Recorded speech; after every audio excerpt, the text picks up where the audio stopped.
Could you imagine finding a $1 bill and later selling it for $2,400? Well, the bill that you're looking at right now on the screen, that's what happened. Someone found this bill, and because they knew exactly what to look for, they were able to sell it for $2,400. Now, I'm going to be going over 15 different types of bills, and they all have something small on them that you need to keep your eyes peeled for, because this will mean the difference of being able to potentially make a lot of money on your paper money bills. So let's hop into this $1 bill and explain what's going on here. This one was graded by a company called PMG at a 64 EPQ. What you need to know here is that just don't damage your bill. Don't fold it. Keep it very safe. If you find a bill like this, please just keep it as flat as possible. If you have a book lying around, put it in a flat book until you find or buy non-PVC currency holders to keep them safe in. Now just please, this has happened before. Don't forget about the bill in the book. I've literally bought used books and found extremely rare paper money inside of it because people just forgot. So what you need to look out for on this bill, and the reason it sold for $2,400, is because this is what is considered to be Natick test paper. So what is Natick test paper? Essentially, during the 70s and 80s, they were testing new types of paper to see how well it would hold up in circulation, and they wanted to have a backup in case their paper producer wasn't able to produce paper. So what they did was they used this different type of paper during a small print run, and you can tell if you have one of these bills by the serial number. So pay attention. So your $1 bill has to be from 1977A, just like this one. Next, look at the serial number. If your serial number falls within the range of 76,001 through 80,640,000, then you have a Natick test paper note. Now you need to understand that the prefix and suffix letter around the serial number there has to be an E and an H. If it's not, then you don't have one. This is an incredibly rare $1 bill. If you find one, you must take the proper steps to get the full value of the bill, but more on that later. Again, this one little dollar bill sold for $2,400. Not going to spend too much time on this $100 bill, but if you have a $100 bill like this, then you've come across something incredibly rare because this one sold for $8,812. So essentially, to keep it very brief, 1928 was the first year they produced these bills. This one you can see is from 1934.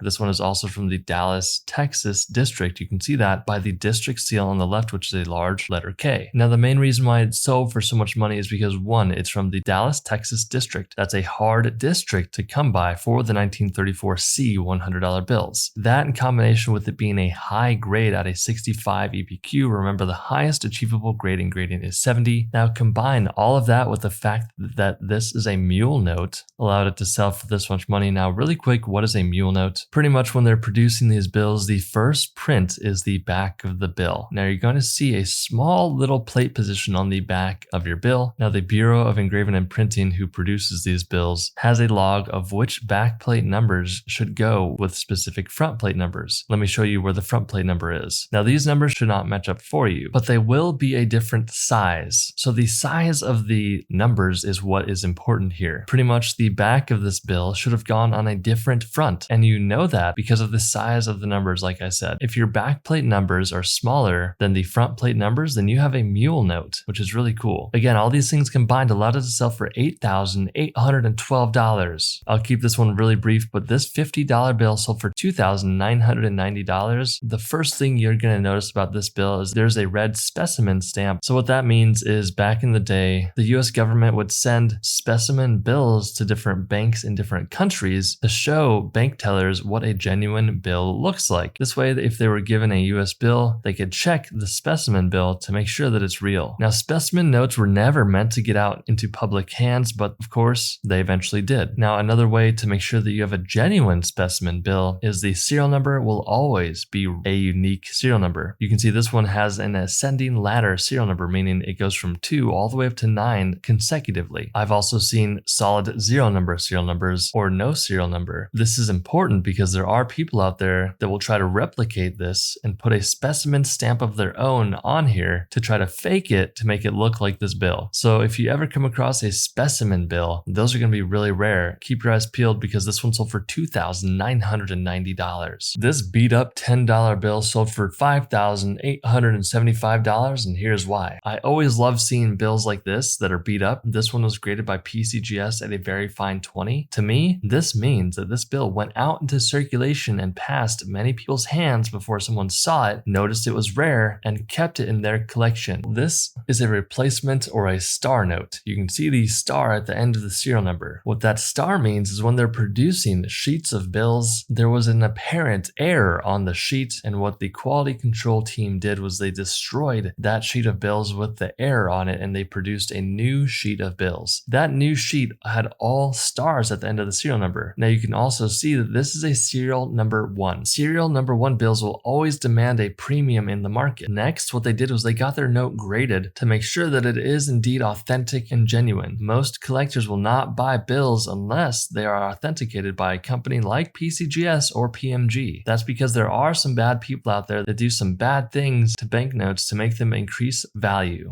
So the fact that this $10 bill is a star note and it is a serial number 1 bill allowed it to sell for $5,875. Now really quick, if it was in better condition, it would have sold for a whole lot more money, guys. So keep your bills in good condition because condition really does matter on your banknotes. This $1 bill sold for $4,200, and here's why. So first of all, this $1 bill from 2013 was graded by PCGS at a 68 PPQ. Now PPQ just means premium paper quality. If your bill has a tear or a stain in it, it will not get that designation of PPQ. The main reason is because it graded so highly. As you can see, the centering of the bill, if you look at the margins, pretty much the spacing between left and right and top and bottom is all pretty equal. That's why it graded very highly and it has no folds. But the main reason why it sold for this much money is because it is a solid number 8 serial number. It's important to know that the number 8 is highly sought after in certain countries and is considered to be a lucky number. Even if this was not a solid number 8 serial number, but it had a lot of 8s, it would bring a lot more money than its face value of $1. But the fact that it has a solid number 8 serial number allowed this one little dollar bill to sell for $4,200. So if you're looking at the back of this $2 bill, you would have no idea why it sold for $8,050 until you turned it over to the front of the bill. Now you have to be very careful. This is an incredibly common bill that I see is altered. So what people will do is they'll go to their local bank and pick up $2 bills. And by the way, yes, you can still do that. They still produce $2 bills to this day if you didn't know that. So what they do is they get a fresh $2 bill and they put it in their printer and they print on top of the bill to make it look just like this. That's why it's so incredibly important to get your bill graded and authenticated by a third-party company so nobody is getting scammed. Really quick, the first print of a bill is the back, the second print is the front, and the third and final print is the overprint, which you see here is doubled. If you have a bill like this that has doubled print of the overprint, you've come across something incredibly rare. Keep it safe, don't fold it, because this one sold for $8,050. This bill sold for $8,812, and you can see that the quality of this bill is not the best. It graded by PMG at a very fine 30. There's a good amount of staining and a lot of folds. It's important to know that the first year they produced these $10 bills was 1928, so this is the first year of issue. This one is also from the Dallas, Texas district. You can see that number 11 there on the left-hand side of the bill. Dallas is a pretty good district for $10 bills from 1928, so if you have one that says Dallas, it's a good one. Now, a very important thing to understand is you can see the prefix letter of the serial number, which is a letter K, is also the 11th number in the alphabet. That's always going to be the case. The district number should always match up with the district letter at the start of the serial number. For example, if the number was a number 1 instead of an 11, the prefix letter would be an A. If you ever have a time where those two things do not match, for example, you have a district number of 2, but the prefix is an A, that's no good because it should be a B since B is the second number in the alphabet. To keep it very brief, just make sure those are the same and realize that if this bill was in better condition, it would have brought a whole lot more money than $8,812 because this star note from 1928 sold for a whole lot of money. Now, this is something so incredibly unique, guys. If you come across it, make sure you contact a rare paper money expert because you do not want to get scammed and ripped off on a bill like this. But this $5 bill sold for $7,637, and here's why. So this is considered to be an error note. Now, you may be thinking to yourself, old money prices, I could easily just get a pen and draw this on there to make it look like a paperclip error like this person did. Here's a good way to tell if you have a genuine error. If you zoom in closely to the treasury seal, which is that green seal on the right hand side of the bill, you'll see areas around the paperclip and seal that have space in them. Now, it's pretty much impossible to replicate something like this because of the look that's happening around that seal. Understand that if you find something like this, you've hit the mother lode, something incredibly rare that you do not want to bring to a pawn shop and get lowballed on. You want to find a person with specific knowledge. Don't fold it, because this bill graded by PCGS at a 64 PPQ sold for $7,637. This $10 bill sold for $19,800. Now, we know that it's a 1928 bill. It is a numeral type, meaning there's a number on the district seal there on the left and not a letter. So in general, this bill is already worth good money. Now, it graded by PMG at a 35, meaning that it was out there in circulation, which is so hopeful to me. But if you flip the bill over, you're going to see that it's actually a $5 bill. So this is what collectors call a dual denomination error, where one side is one denomination and the other side is another denomination. Some collectors will even call this a $15 bill, which I think is pretty cool. If you come across one, you found something very, very rare. I would love to have one of these in my collection one day. But again, this bill sold for $19,800. This bill sold for $19,975, and this one is not a dual denomination error like the previous one. This is just a high graded example of a 1928 bill from the Atlanta district. You can see that large number 6 there is in conjunction with the prefix letter of an F. This one also has a pretty unique serial number. You can see the serial number only consists of 0s, 2s, and 5s. It's also a star note on top of everything. What's pretty cool here is that this one was graded by PMG at a 66 EPQ. Now, while that is still quite a bit away from the 70 grade, there are some collectors out there, as weird as this sounds, they like when numbers match. So for example, you can see the district number there on the left is a 6, and you can see those 6s around the bill, the 4 of those 6s, and they also have a 66 grade there. Now, that probably does not have anything to do with the value, but some collectors do like things like that. Or for example, if you have a $10 bill that grades at a 10, things like that people do like to collect. But again, the main reasons why this one sold for so much money is because, one, it's an old bill. It graded very highly. It's from 1928. This is a numeral type bill with a rare serial number only consisting of 3 different numbers like this, and it's also a star note to boot. So we've got so much going on for it, and that's why it sold for $19,975. So look at the back of this $5 bill. Now, nothing too out of the ordinary, but it sold for $22,800, and you'll tell that if you flip the bill over, the second print of this bill was doubled. Remember, the first print is the back, the second print here is what you see being doubled, and the third and final print is the overprint, which was not doubled. If you have a bill that has doubling like this, you've come across a very rare bill, and it's worth a lot of money because this one sold for $22,800. All right, one of my favorite notes to talk about and look for myself, this $1 bill sold for $4,200. Now, it graded very high at the 67 grade,